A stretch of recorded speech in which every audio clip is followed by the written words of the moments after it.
తాకట్లో ఉన్న బంగారాన్ని విడిపించలేక వడ్డీల మీద వడ్డీలు కడుతూ ఇబ్బంది పడుతున్నారా? అయితే ఇప్పుడే సంప్రదించండి శివ గోల్డ్ కంపెనీ. మీ నమ్మకానికి మా హామీ శివ గోల్డ్ కంపెనీ.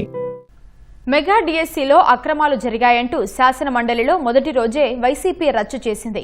కార్యకలాపాలకు అంతరాయం కలిగించింది. మండలి ప్రతిపక్ష నేత బొత్స సత్యనారాయణ, మంత్రి అచ్చెన్న మధ్య వాగ్వాదం సభను వేడెక్కించింది, వాయిదాకు దారితీసింది. మండలి కార్యక్రమాలు ప్రారంభం కాగానే వైసీపీ సభ్యులు డిఎస్సీపై ఇచ్చిన వాయిదా తీర్మానాన్ని మండలి చైర్మన్ మోషేను రాజు తిరస్కరించారు. దీంతో వైసీపీ సభ్యులు ప్రభుత్వానికి వ్యతిరేకంగా నినాదాలు చేశారు. వారి ఆందోళనల మధ్య ప్రశ్నోత్తరాలు కొనసాగించారు. కేవలం 2 ప్రశ్నలే జరిగాయి. వైసీపీ సభ్యుల తీరుపై మంత్రులు మనోహర్, అచ్చెన్న ఆగ్రహం వ్యక్తం చేశారు. సభను ఆర్డర్లో పెట్టాలని చైర్మన్ను కోరారు.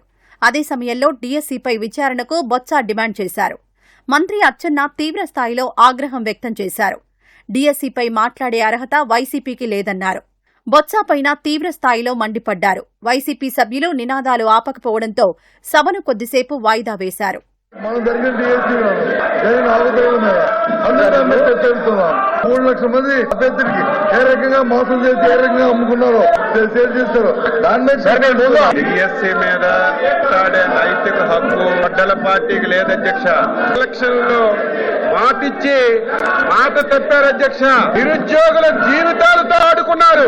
బొత్స సత్యనారాయణ గారు అధ్యక్ష విద్యాశాఖ మంత్రిగా ఉండి కనీసం వాళ్ళ గొప్పల పార్టీ అధ్యక్షుడికి చెప్పి నోటిఫికేషన్ ఇచ్చుకోలేనటువంటి దత్తమ్మ ఈ రోజు మళ్ళీ శాసన మండలిలో మాట్లాడుతున్నారు అధ్యక్ష.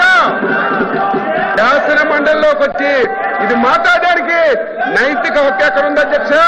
ఈ 4 రోజులు దీని మీద చర్చ పెట్టండి. ఆన్సర్ చేయడానికి సిద్ధంగా ఉన్న అధ్యక్ష. సభ మళ్లీ ప్రారంభమయ్యాక బొత్సకు మంత్రి అచ్చెన్న క్షమాపణ చెప్పాలంటూ వైసీపీ సభ్యులు నినదించారు. మంత్రి అచ్చెన్న వ్యాఖ్యలపై బొత్స అభ్యంతరం వ్యక్తం చేశారు. పనిచేయడం చేతకాని వారిని ఉద్దేశించి మాట్లాడే మాటనే తాను అన్నానని, అందులో అసభ్యత లేదని అచ్చెన్న బదులిచ్చారు.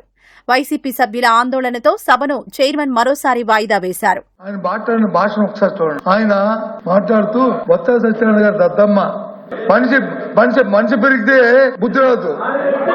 ఎద్దులాగా వచ్చి ఎద్దులాగా తెచ్చితే మనకి వచ్చి తెలుతాడు రావు. భాష బాగోవాలి. ఎవరు దద్దమ్మో ఎవడు అమ్మోతులు ఉన్నాడు, ఏ రైతులు వచ్చి ఎరువులు లేక వస్తున్నారో, ఏ రైతులు ఇబ్బంది పడతారు రాష్ట్రంలో, ఈ దద్దమ్మ వచ్చి తెలుస్తుంది. దయచేసి ఈ భాష మంచిది కాదు. ఆ భవిష్యత్తు విద్యార్థి చేయండి. డిఎస్సీ మీద మాకు జరగాలి. ఎప్పుడు అన్పార్లమెంట్ మాట్లాడదు అధ్యక్ష.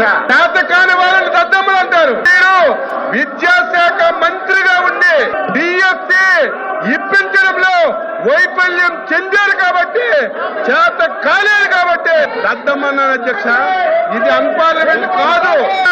వ్యవసాయం అంటారు. దేని మీదైనా ఈ 2 సంవత్సరాల్లో ఏ శాఖ అయినా మీ పాలన మా పాలన చర్చించడానికి ఎన్ని రోజులైనా సిద్ధంగా ఉన్నాం. దద్దమ్మ అనేది అన్పార్లమెంట్ అయితే చెప్పండి, క్షమాపణ చెప్తాను. నాకేం అభ్యంతరం లేదు.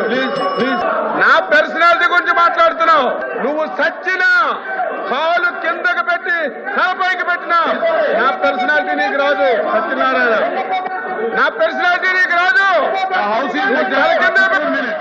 భోజన విరామం తర్వాత శాసన మండలి మళ్లీ సమావేశమైనప్పటికీ వైసీపీ సభ్యులు నినాదాలు చేస్తూనే ఉన్నారు. విద్యుత్ చట్ట సవరణ బిల్లును సభలో పెట్టేందుకు చైర్మన్ అనుమతించారు. మంత్రి గొట్టిపాటి బిల్లును ప్రవేశపెట్టగా సభ ఆమోదం పొందింది. వెంటనే మండలిని వాయిదా వేస్తున్నట్లు చైర్మన్ ప్రకటించారు.